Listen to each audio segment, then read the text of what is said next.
So to me, the sound of Advaita or oneness is Om, which is genderless.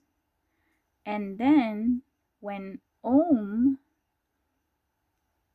steps out of genderlessness, it becomes Ardhanarishwara, which is Shiva and Shakti together.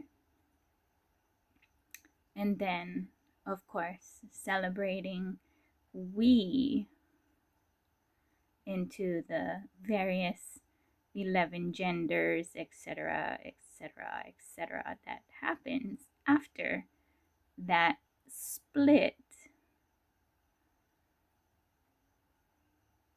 manifests into all the different colors or sound waves, frequencies, whatever you want to call it. And so that's how it happens from my perspective. Yeah, Shiva can tell his perspective, narrative, and so can Devi, right? So genderlessness is genderlessness. Advaita, Om, becomes Ardhanarishwara, and then it becomes the dynamic expressions of life that consciousness chooses to expand in the way that that specific consciousness decides to express itself. And the highest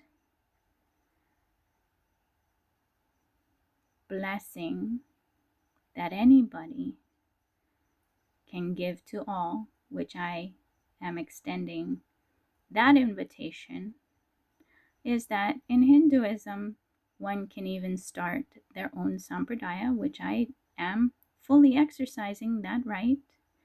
But I'm not starting an organization because I firmly believe everyone start their own families, register or whatever, that global agreement of trusts and corporations with the full ecclesiastical rights for individuals, restoring families governing themselves, which was available pre-Pa'au Hawaii. As of right now, it's non-existent until everyone collectively. So when everybody collectively decides to do so, Hawaii, the realm called Hawaii, can resurrect that lifestyle once again, families governing themselves. This also includes not enslaving anyone else or anyone else's children. Right? Full integrity, that's where I'm standing from.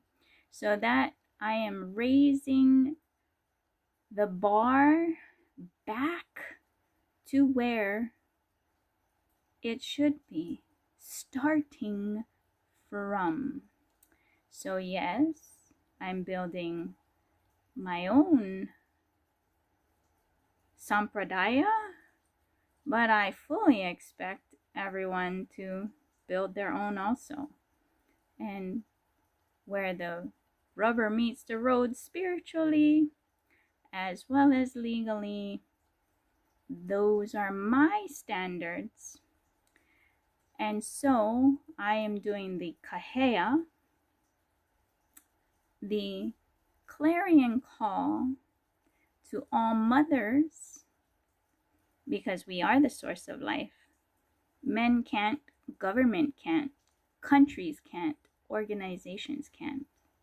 And they will parade all over you and take your babies. That's what they're doing. Grabbing mommies, taking babies. You have a choice. So I'm inspiring everyone who chooses to leap as such to expect the standard I expect. Anything else is an insult to God, the Atma, the light shining through me.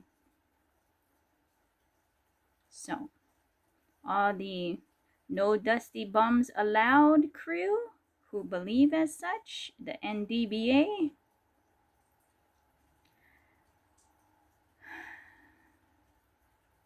or those who respect women should also. So the thing is I look around, I don't care about money. I don't care who you think you are. I don't care. If the core of your value system does not reflect the standard.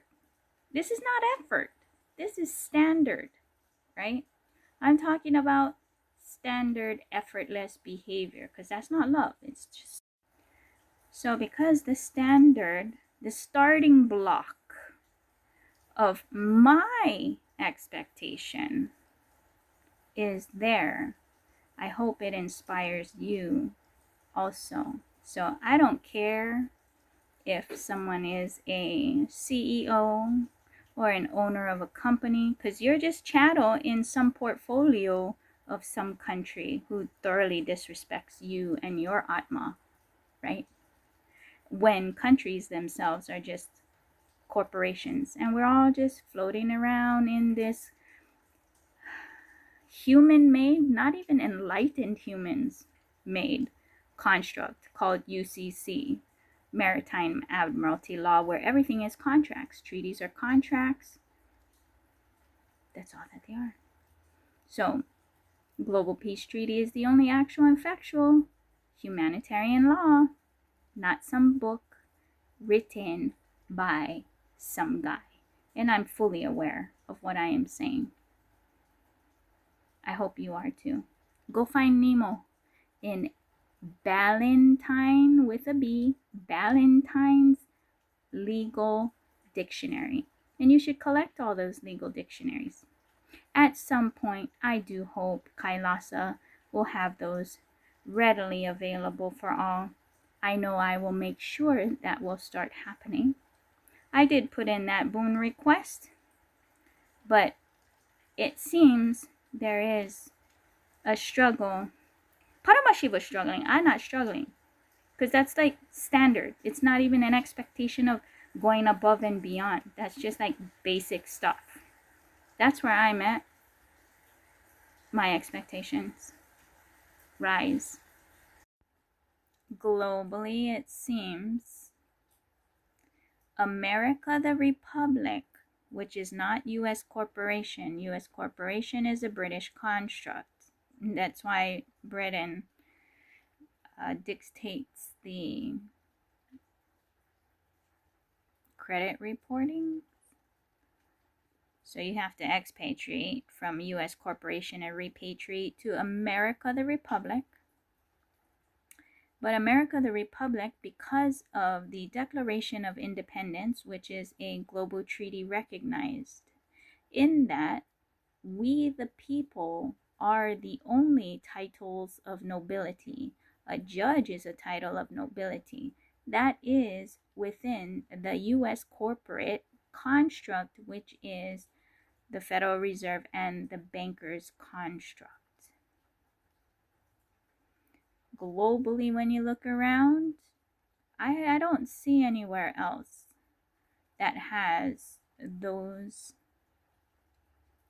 individual ecclesiastical state self-governed sovereigns. I don't see anywhere else. There was in pre-Pa'au, Hawaii, which can be resurrected using Tales from the Night Rainbow as the holy book, but because families govern themselves, every family should have their own holy book. Yes, you can do birth records. People use the Bible. But what I'm talking about is that no one can tell you who God is.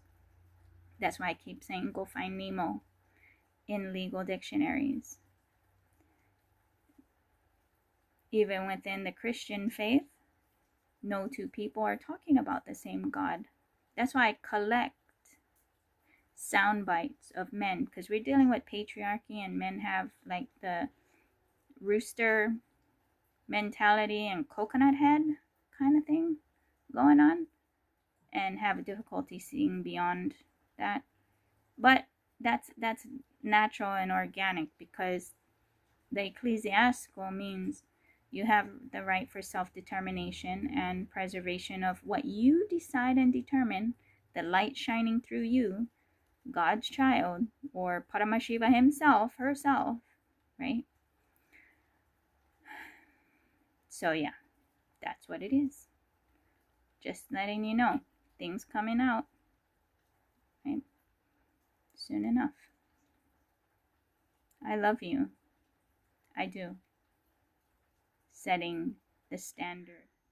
So unless individual self-governed sovereignty, which means individual ecclesiastical courts,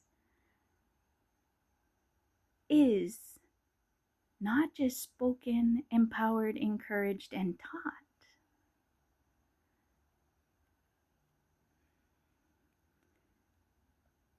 we're going to have problems, because it's a different vibration. And that doesn't even touch what I've been saying. The download blessed to me in insane, painful seeking mothers to initiate third eye and Kundalini through umbilical cord initiation, so everyone lives powers from day one. Empower with independence, independent of self, is true mother worship. Anything else is premeditated enslavement.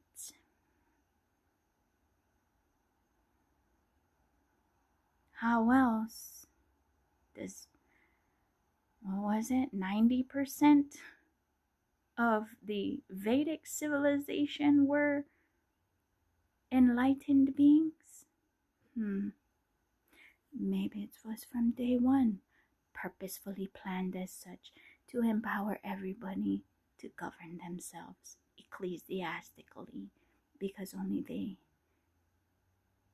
call upon as God uniquely. So, legit question.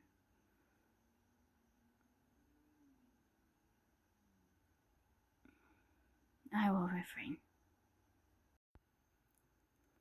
My Kula Guru is Nichiren Daishonin, who taught earthly desires are enlightenment, which means, what does it mean?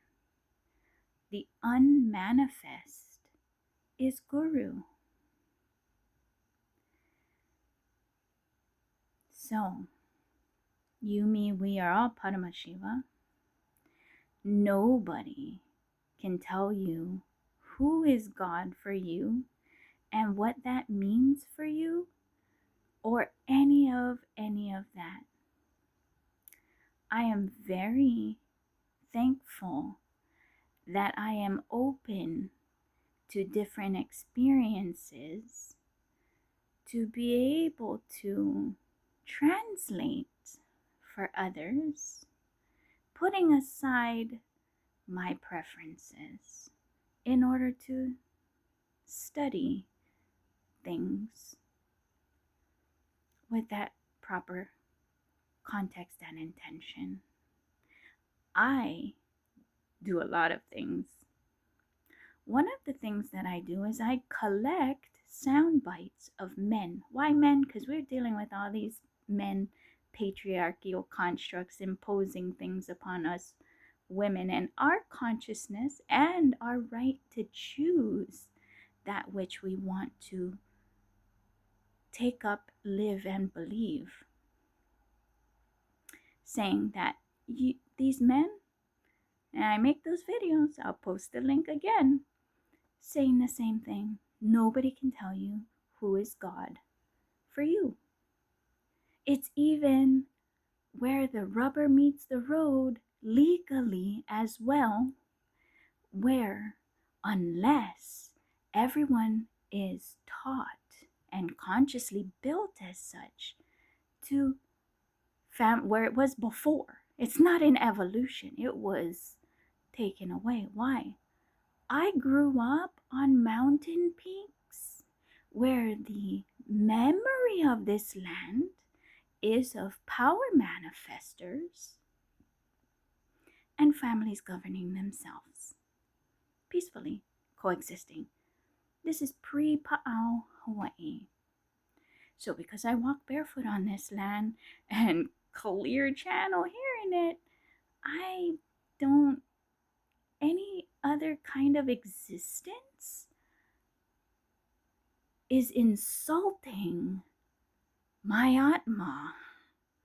And so, unless there's individual. One of my favorite stories is there's a woman, she was like cooking Christmas dinner every year. She would cut off the back of the ham, put the ham on the tray, bake the ham at 350. And she did this, for 20 years. And one year her daughter asked her, hey, why do you cut off the back of the ham? And she said, oh, it's the back of the ham. So you just have to cut it off. And the daughter said, but why? Why do you have to cut off the back of the ham? And she's like, well, it's the back. And so you cut it off. And she said, no. What is the purpose of that?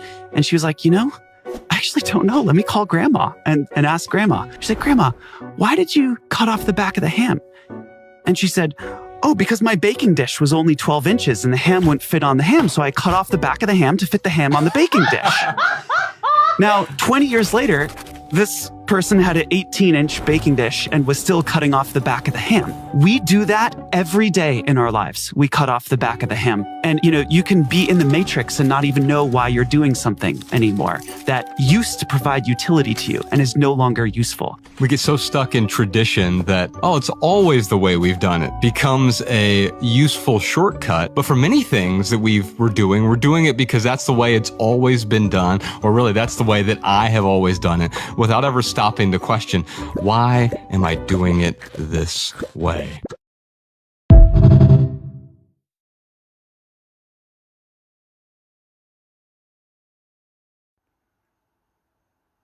Snap back to reality. Oh, there goes gravity.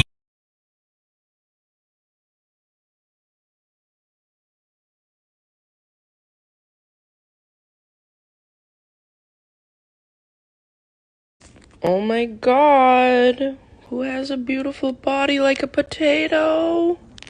Who has this beautiful potato body?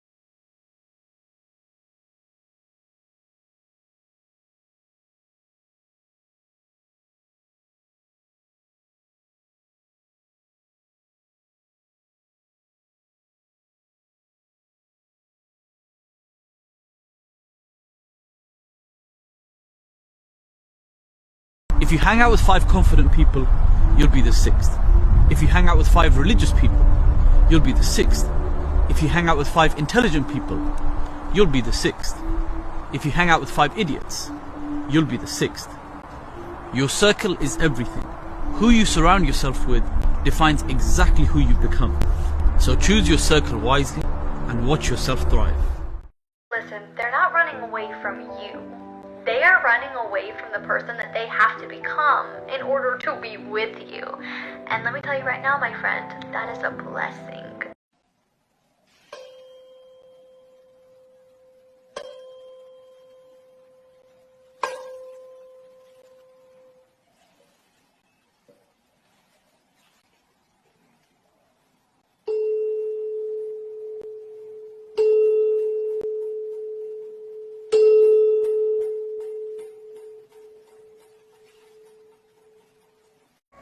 Babe, Yeah, babe, what's up?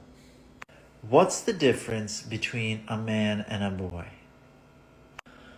Oh man, I'm running out of ideas. Oh, I'm sure you can think of one more. Here's how a boy asks you out. Ooh. Hey, would you ever be down to getting a drink sometime one of these weekends? Because I think you're cool and I'd love to, take you out sometime. Whenever you're available. That's okay. It's not terrible. Right. Here's how a man asks you out. Let's hear this one. Hey, I like you, and I'd love to take you out for dinner sometime. In fact, I have reservations at 3 different restaurants for this Friday night at 8:30 p.m. Send. I'll pick you up at 8. You pick the restaurant. Oh, yeah. That's good.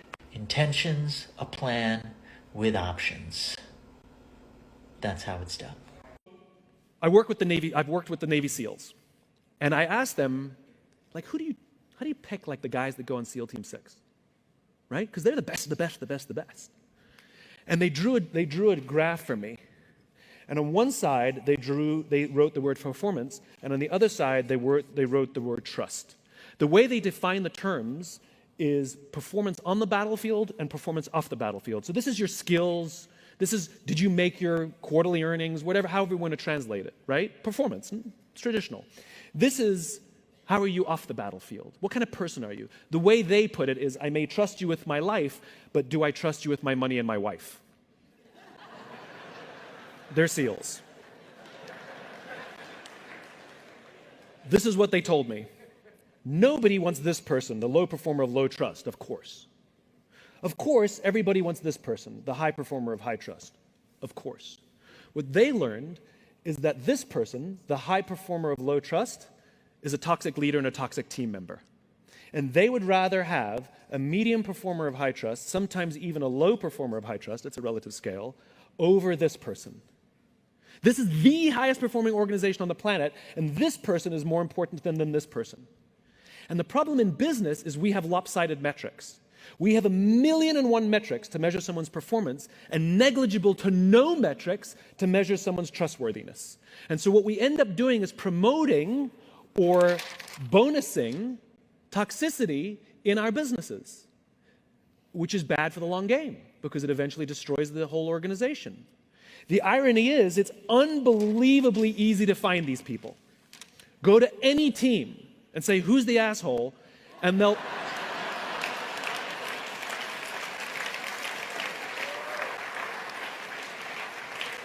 they will all point to the same person.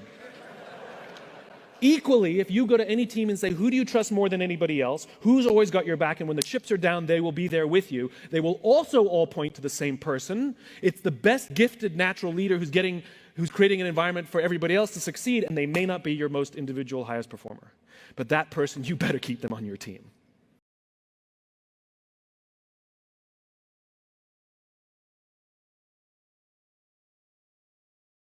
Listen, we fucked up. Oh, there goes gravity. Deberías de respetar a tu gente, ¿no? Watch your mouth. Now you got a problem.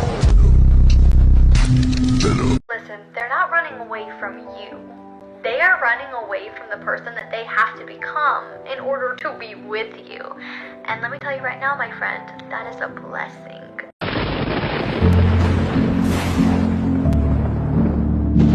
My darling, you'll never be everybody's cup of tea. Because you're champagne, my love. You're in a league of your own.